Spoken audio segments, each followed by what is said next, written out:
একদিন হযরতে আবু বকর রাদিয়াল্লাহু তাআলা আনহু মসজিদুন নববী শরীফে বসে আছেন। এমন সময় আজানের রক্ত হয়ে গেছে, আজান দিবে, নবীজির আগমন ঘটে নাই। হযরতে বিলাল রাদিয়াল্লাহু তাআলা আনহু হযরতে আবু বকরকে বললেন, ভাই আবু বকর, আজানের তো সময় হয়েছে, আমি কি আজানটা দিয়ে দেব?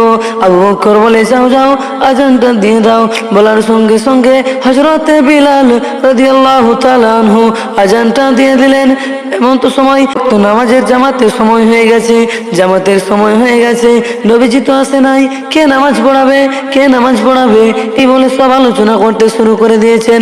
নবী আসে নাই, এই কারণে হযরতে আবু বকরকে সিলেক্ট করা হলো, হযরতে আবু বকর নামাজ পড়াবে। বলার সঙ্গে সঙ্গে হযরতে আবু বকর ইমামের জায়গায় চলে গেল।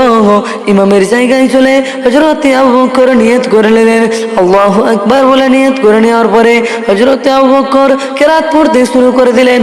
সাহাবারা সব নিয়ত করে দিলেন। এমত সময় হযরতে নূর নবীর আগমন হয়ে গেছে, মুজাম্মিল মুদাসসিরের আগমন হয়ে গেছে, তাহা ইয়াসিনের আগমন হয়ে গেছে। মসজিদে নূর চমকাতে শুরু করে দিয়েছে। সাহাবারা সবাই বুঝতে পেরে গেছে আকা মাওলা রাসূলুল্লাহর আগমন হয়ে গেছে। সাহাবারা সবাই বুঝতে পেরে গেছে তাহা ইয়াসিনের আগমন হয়ে গেছে। সাহাবারা সবাই বুঝতে পেরে গেছে মুজাম্মিল মুদাসসিরের আগমন হয়ে গেছে। হযরতে আবু বকরকে জানানোর জন্য হাতের উপরে হাত ঠুকতে শুরু করে দিল। এমত সময় হাতের উপরে হাত ঠুকতে শুরু করে দিল। হযরতে আবু বকর জানতে পেরে গেল নূর নবীর আগমন হয়ে গেছে, নূর নবীর আগমন হয়ে গেছে। সে নামাজকে ছেড়ে দিয়ে পিছনে তাকিয়ে দেখে নূর নবীর আগমন হয়ে গেছে, আকমাল্লাহ রাসূলুল্লাহর আগমন হয়ে গেছে। রাসূলুল্লাহকে নামাজে ছেড়ে দিলেন। হযরতে আবু বকর চলে আসলেন। হযরতে আবু বকরকে বললেন, আবু বকর তুমি নামাজটা শেষ করো। হযরতে আবু বকর কিছু কথা শুনলেন না। আবু বকর কিছু কথা না শুনে ও পিছনে চলে আসলো। নবীজি নামাজটা শেষ করে সালাম ফিরিয়ে নামাজটা শেষ করে দিলেন। নামাজটা শেষ করে দেওয়ার পরে হযরতে আবু বকরকে ডাকলেন, ও আবু বকর আসো, এখানে আসো। আবু বকর ভয়ে ভয়ে চলে আসলেন। আবু বকরকে জিজ্ঞাসা করা হলো, তোমাকে কে এমন নামাজ শিখিয়েছে, তোমাকে এমন নামাজ কে শিখিয়েছে? হযরতে আবু বকর কি বলছে শুনেন। ও মুসলমান ঘরের ছেলেরা, শুনে রেখে দাও, শুনে রেখে দাও। হযরতে আবু বকর বলছে, আবু বকরের আমার এত সাহস নাই যে আমি আকা মাওলা রাসূলুল্লাহকে পিছনে রেখে আমি নামাজটা পড়িয়ে দেব।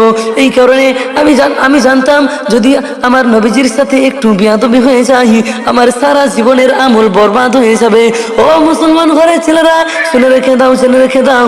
নবীকে তারা কেমন ভাবে আদব করতো, তারা কেমন ভাবে ভালোবাসতো, তারা কেমন ভাবে সে সম্মান করতো, তারা কেমন ভাবে তারা আচরণ করতো। নামাজের মধ্যেও ভুলেন নবীজির কথা, নামাজের মধ্যেও ভুলেন সেই আকা মাওলা রাসূলুল্লাহর কথা, নামাজের মধ্যেও ভুলেন তাহা ইয়াসিনের কথা, নামাজের মধ্যেও ভুললেন না মুহাম্মদ রাসূলুল্লাহর কথা।